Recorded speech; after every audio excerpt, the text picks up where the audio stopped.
today's episode of Keep It Moving. I'm your host, Sharon O. Today we have the beautiful Zari Hassan, a Ugandan-born social media personality, businesswoman, better known as the Boss Lady. Zari, welcome to the show. Thank you so much, Sharon. We really appreciate you making time today. Thank you. You are a very busy woman. Thank you. The audience is ready to hear all about you today. You are a mom. You are very heavy with your social media presence. And most of all, you are a businesswoman. How do you manage all this and keep a balance to it all? Honestly speaking, I don't know. I don't know how I do it. Trust me, that's the thing. I don't know, but I've learned to prioritize, what really needs my attention first. Is it my family? Is it the social media? So prioritizing is very, very important. Yeah. And once you know what comes first, I think you can align anything else that follows. Yeah. Yeah. Would you put it down to that as to having a good team? Or how do you... I'm a very hands-on person. Okay. I'm that type. I have a team, but I'm that person that's like, I want to do it myself. Okay. Because I want it a certain way. I always have visions of how I want things to be done. Okay. And because it's my vision, it's so difficult. Even if I want someone to do it, I'm like, something is missing. Mm-hmm. So I'm that person. But other than that, honestly, I thank God. You're the visionary. So you feel the way you take on things is you being hands-on. Yes. That works for you that way. Okay. So talk us through your day-to-day. Zari, we see you post regularly. Yeah. We see you are, in your office. Yeah. How does your day, your basic day-to-day go? My day starts at around 5:30 or 6 in the morning. That's when early. I wake up. First things first, I do prayers. Muslims, we have the 6 a.m. prayers. Yeah. And after my prayers, it's obviously my kids getting ready. I am not so involved in that. I would be lying. You have help. Yeah, so the aunties take over and get the kids dressed. But once in a while, I want to check, is the hair done properly? Is the lunchbox, that's packed to standard for my kids? And once the kids are off, I start dressing up for work. Mm-hmm. So it depends. If I really have like a busy schedule in the office, I'll be in my office at 8. Or sometimes I could just walk in at 10. And that's like 10 until 5. Okay. I'm a hands-on boss. Yeah. So you're in the office. Yes. Social media, you shut out. Yeah. You've taken care of the mommy side of things. Yeah. And then you have the business to focus on. Yes. And that comes with its own, I think needs being met. the biggest thing that really takes my time is my business. Yeah. And of course, my parenting. Social media for me, I'm not on my social media 24 hours as it may seem because of my huge following. Yeah. A lot of times I'm actually updated by my team. Oh, Okay. did you see this? Did you see what they wrote about you? Or did you see who did what? And I'm like, I don't know. I don't know a lot that's happening on social media. Most times I'm going to post and come off until I go back again to post. I don't usually scroll through people's things to see what's happening. Yeah. My business takes most of my time because I feel like that's the core to my life. Yeah. And then my children obviously come next, which I would call my family. And now, as you know, I'm married and then I've got a husband. Yeah. That's another role that I'm Yes. playing. So, yeah. Yeah. So, Keep It Moving is a business talk show, as you've gathered by now. Okay. So we know Zari has different caps that she wears. Yes. But the primary reason for us inviting you today, Yes. which thank you so much for accepting that, Thank you. is to highlight some of the things that you go through as a business person. You've already told us that it's about balancing and having the right team in place. Yeah. If you may tell the audience how it's like having, running a group of schools here and there. How do you divide your time within your businesses, to be specific? To begin with, I'm Ugandan born. Okay. And I've been living in South Africa for 25 years. I'm a South African citizen now. So moving to South Africa and opening a successful business 25 years ago, for me, it wasn't easy. It was the hardest thing because setting myself up here with my former husband, my late husband who passed. We came here, I think at the same time, a month apart, and he was doing something else. And at that time, I had tried a lot of things. I worked in a shop, in a cosmetics shop. I remember I was organizing aisles of a cosmetics shop. Okay. And I tried braiding in South Africa. I tried braiding. That's interesting. I know, I'm telling you. And that's just part of my journey. It's not even the whole journey. Yeah. So I tried braiding, and a lot of things didn't go my way. But at this time, my late husband was doing a lot of other logistics, And I'm like, you know what? We could do something else. We could change our lives. And he's like, but what can we do? And there was a Ugandan who had a primary school. Okay. So this Ugandan was making a lot of money, a lot. He drove the latest cars, and he had this lifestyle. And I told my husband, but this friend of yours, I mean, how did he get into this business of, education? Yeah. And at this time, he was the only person doing that. He wouldn't tell anyone how he got in and the ins and outs. Yeah. And my husband is like, but we are not so well educated to that level to start opening, a tertiary education school institution in a foreign land. I'm like, you know what, we can do it. He's like, you must be kidding me. I'm like, we need to get the right people, the people who know what to do. Yes. We have the capital. Yeah. We just don't know what to do. Let's get a team. Yeah. Who's going to start our accreditation? Who is going to look around for suitable buildings, because a site visit has to be done to make sure, the facility is good enough for education. And it's like, no. And I felt like we could do this. Yeah. For me, I was driven. Yeah. And he kept holding back. But as time went by, as a man, he started looking at this other guy. It's like, no, this guy is doing something else. It's like, let's do this. Yeah. That's how we started. Okay. So we didn't know what to do. Yeah. We had the capital. We hired the people that know what to do. If I may say, yeah. But from the very start, it sounds like, yes, it may have been something that you didn't understand or you were not into, but you already knew that, if you couldn't do it, you needed to find the right people to do it. So that is also part of your strategy. Yeah. You need to find a team that knows the work. Yeah. Because, this is people's kids that we're going to be teaching. It's education and skills training.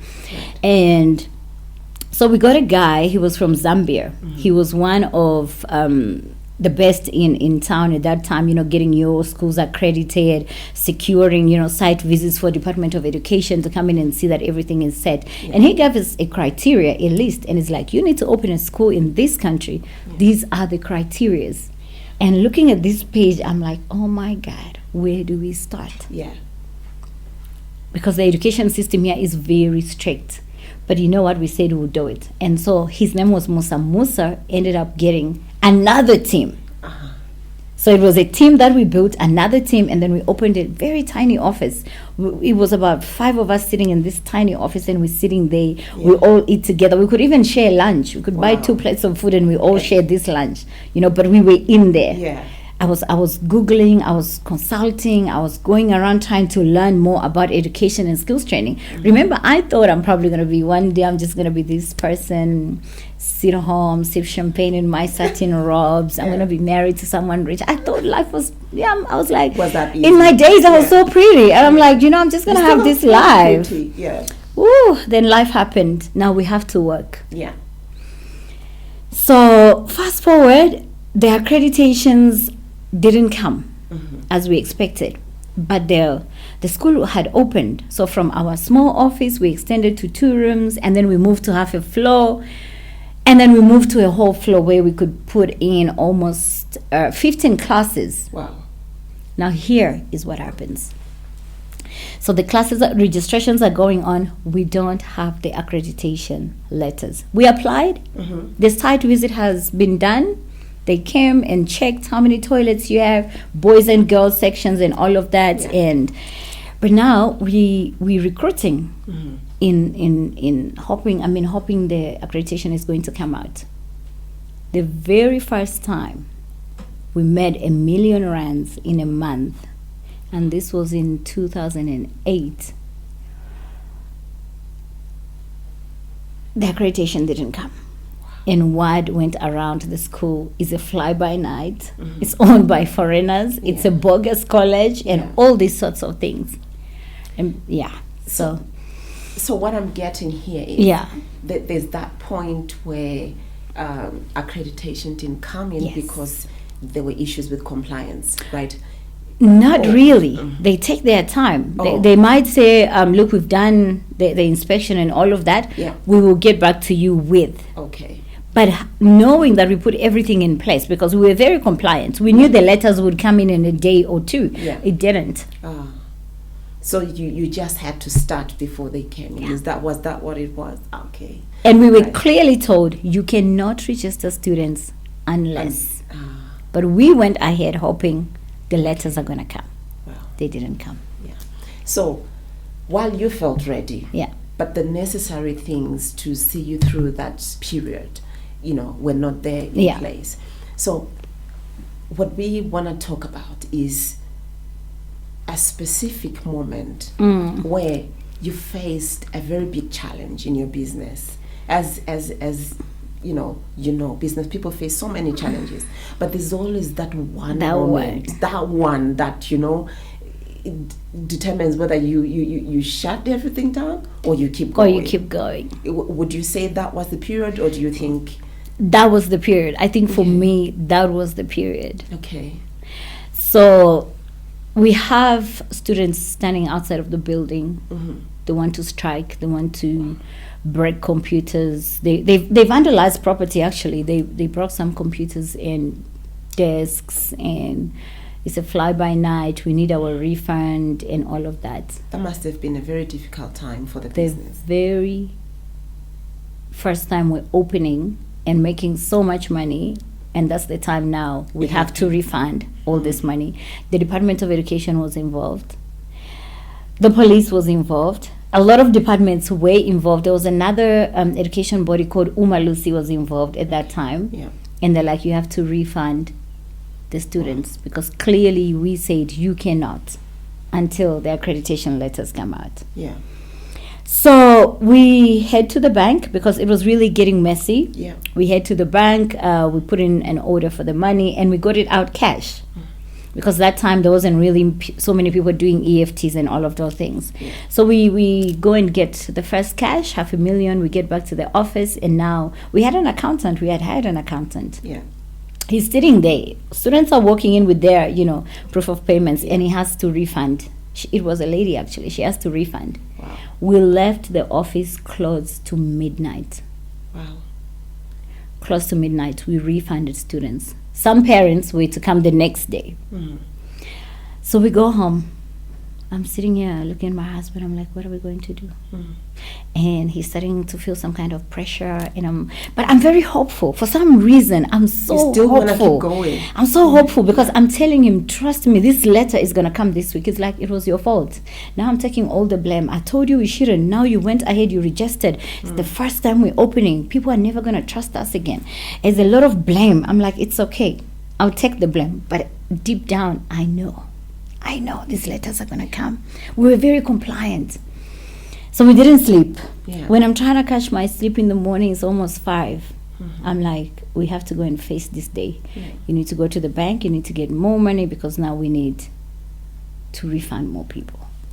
A lot of resilience there. Yeah. What kept you, if amidst what was happening? Faith. Okay. Faith. Mm-hmm. I prayed. I don't think when he was blaming me at the back of my mind, I'm just praying. I'm like, Lord, please make him wrong. Like prove him wrong. And I'm praying and I'm praying. I didn't eat. I couldn't eat. I couldn't drink anything. I just had something stuck in my throat. But I'm praying. My faith is so high, knowing this is going to happen. Mm-hmm. 5 o'clock. I'm waking up, dressing up, getting ready to go. Now I need to check my emails, obviously, what's happening. Mm-hmm. And there's the letter. Wow. And there is the letter. I've never had so much money in my life like that time. We were just starting out. And there's this money that we refunded, and then waking up in the morning, and there's the letter. Yeah. After everything. But it was the toughest time to rebuild. Yeah. Because it's a brand that had just come on the market, and it obviously started on the wrong way. So as you are going through that, Yeah. you are in it both with your late husband. Yes. You had kids already at that time, am I right? I had one. I had two of them. Actually, I had all three, and they were all small. I'm thinking my firstborns. Yeah, I had all three of them, and they were very small. You still had to be a mom. Trust me. With all that. Yes. Friend that could. It was. Yeah. And at this time, I was a younger mom at that time, and I feel like as much as I had a nanny, I felt like I needed to be involved.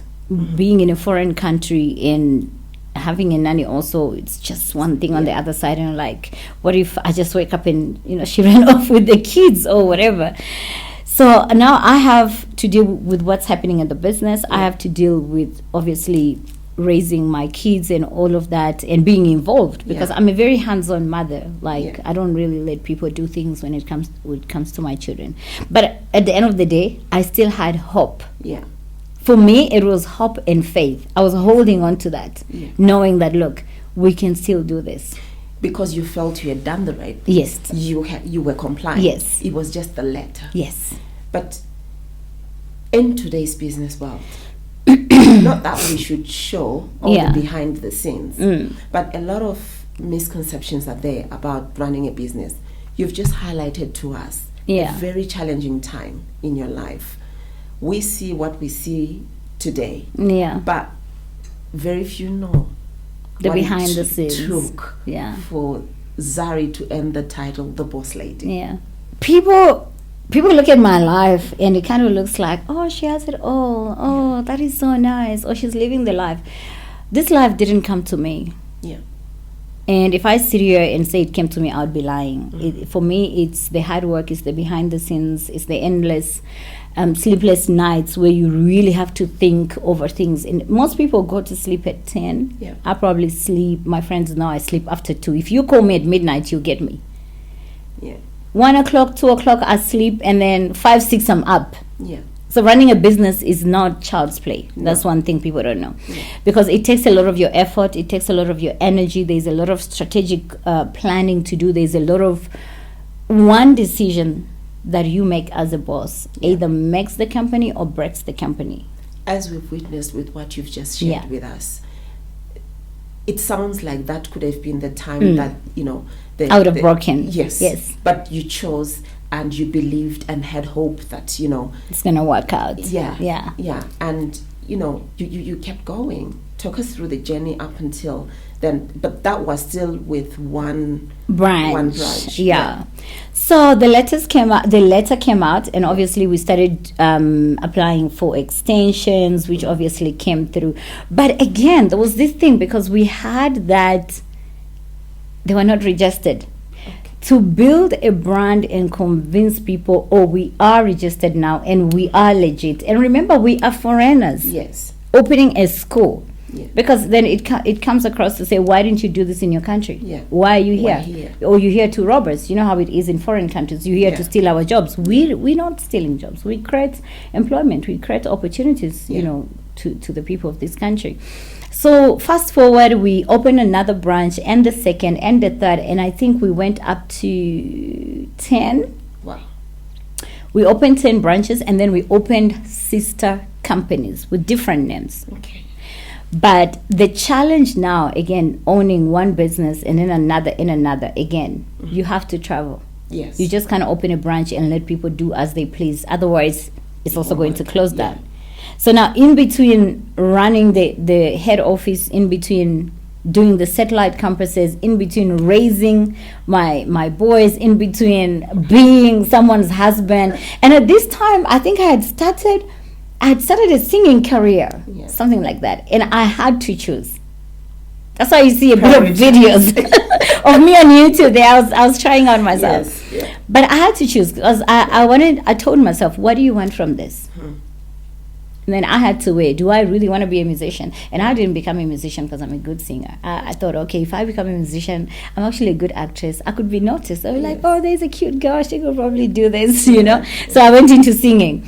But it wasn't my thing. So I had to drop the singing and focus on the businesses and the children because it needed me to travel a lot. We could go to another town like in Limpopo, and I have to stay for a week. Yeah. And he's back at head office. If I'm back at head office, he needs to be going somewhere else. And it wasn't as easy. Yeah. But the determination, for me, it's like, I want this to work. Yeah. This is what I want. Yeah. And I had a vision, like if we could do this, we could do that. Again, it's your vision. It doesn't matter what do you want to do. You can tell someone, look, this is how I want my house to look like. Yeah. They get your idea. Yeah. They don't see the whole picture. Yeah. It's two different things. So, and I told him, look, we're going to work. And then I think at this point we stopped having kids. That's why we ended on the 3, because otherwise it was going to be a lot of work. Yeah. So we built, and for me, I'm going to say it's a lot of sleepless nights. Yeah. It's not when you have to walk in and do someone's job and then you're done, you clock out, you go. Yeah. With bosses, we don't have days off. We don't have that. We don't have hours off. But in your case, it sounds like you had a very good support system. You had him in the background and doing other things while you also focused on other things. And keeping, the dream alive needed someone to be, hands-on and, encouraging each other.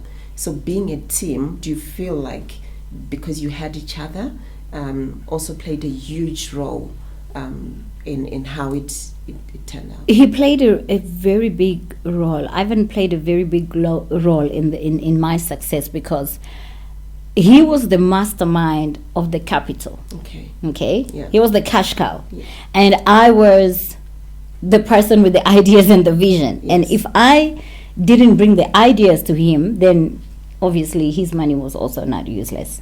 So for us getting together as a team and having the same, we're very ambitious. Yeah. I wanted good things in life. Ivan wanted like the flamboyant life. So having both of us being so ambitious and wanting the best from life, I think that really put us in a spot where we were like, we need to work hard. This is not going to be easy. No one is going to help us with this. So he was a big support system to me. Yeah. And then taking you back a little bit from the background of your success, what do you think were some of the lessons that you learned from that experience?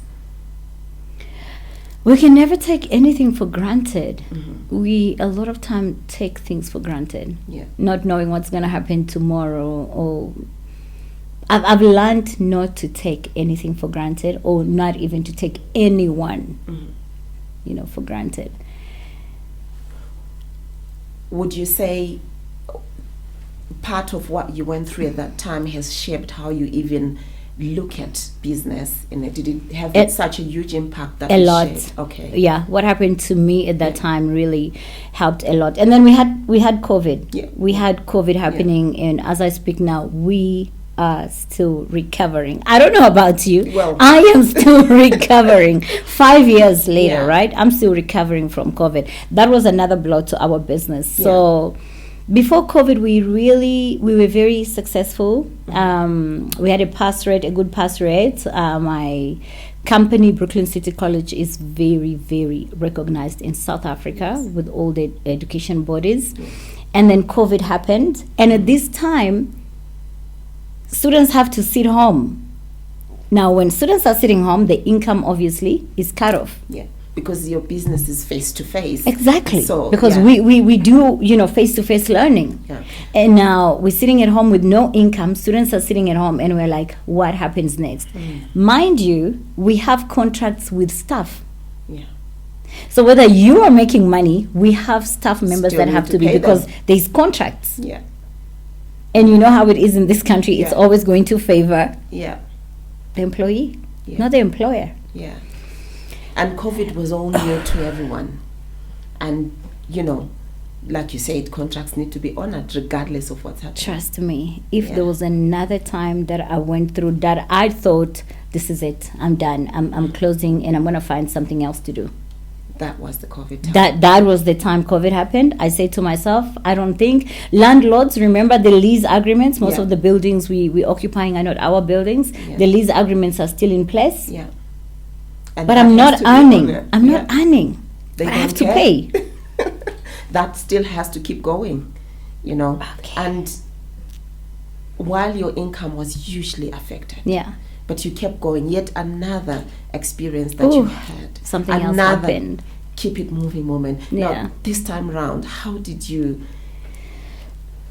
still have the same drive as the one you had? No. I had Okay. faith, Okay. but obviously I was demotivated. Yeah. You know, it gets to a point where you're like, how am I going to get through this? Yeah. I was very demotivated. I didn't know where to start, where to go. Yeah. And I received a call from a friend of mine who also owns colleges. And Zari is like, Zari, are you getting any government like Help. subsidies? Yeah. I'm like, what do you mean? It's like, oh, if you've been tax compliant and your company is in good books and all of this. I'm like, what are you talking about? Yeah. Sends me a couple of documents. I call up my HR. I'm like, HR, you know what? We could make money. Mm-hmm. It's like, ma'am, how are we going to do this? Filled in all paperwork, sent. Yeah. In 2 days, the government responded. Would you say that was a huge support? That is the best thing that has probably ever happened during COVID. Yes. And the best part actually is it wasn't a once-off, like, oh, we're going to help you this month. For me, it was almost a year and a half Yeah. that I got government support where they paid, because all we had to do is submit all the lists of our employees. Money was sent to us. All we had to do is pay. Yeah. Because you were already doing things the right way. The right way. And you were very compliant. Yes. All the checks were done. Thank and you. you got the help. Had we not done that, Yeah.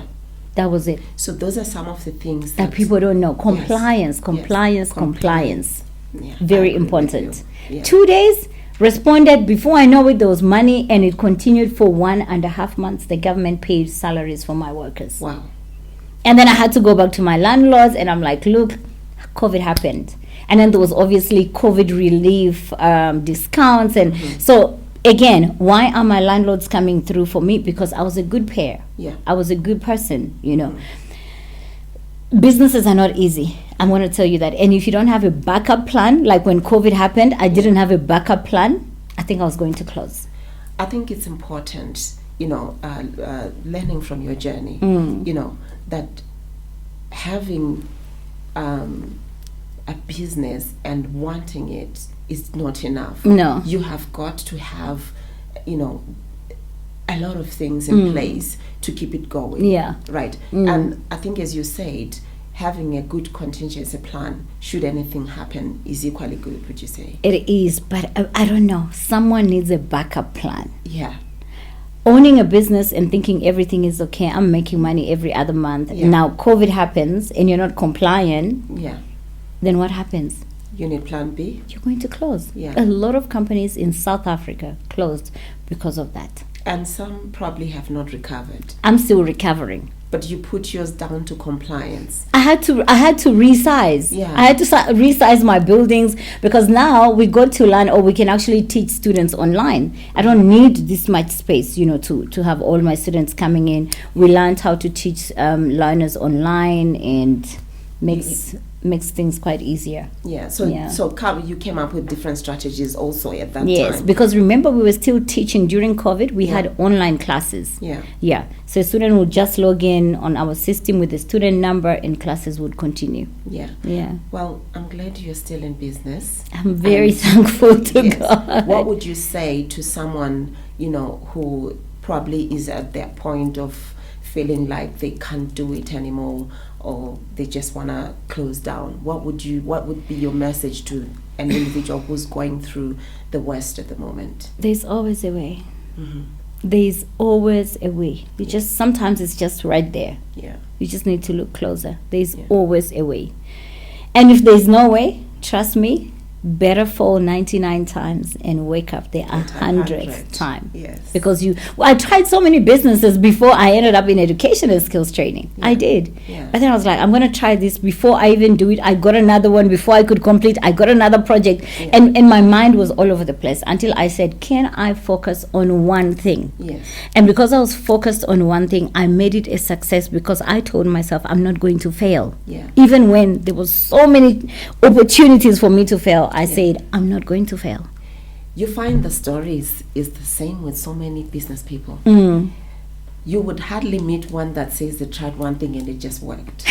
Never. I don't know about other people. Well, not me. Not me. I agree with you. Yeah. You know, I tried a few different things before I got the one that I was comfortable and said, let me focus on this. So would that be your message to people who are doing probably so many things at the same time? Yeah. Okay. Drop a few. Look, if you have plans to do 10 projects, keep it 2, 3. Yeah. Run with those, make them a success, and then add another. Yeah. But most people will be like, I'm going to try this and try this and try this, and before you're crashing. Yeah. Because each business that you open needs your attention undivided. Yes. And the minute you want to grow flowers here, now you want to do a little of building here, you can't. Yeah. It's impossible. Yeah. Yeah. Zari, the boss lady, we have seen her journey today. We've heard what she went through. She didn't just wake up being Zari, the boss lady. She's earned it. And I hope her story has inspired so many out there. And hopefully you could tap into your inner strength and reflect on your own journey and try to build some resilience to keep it going, to keep it moving. Zari, thank you so much for coming today. Pleasure is all mine. And until next time, keep it moving. Thank you for watching.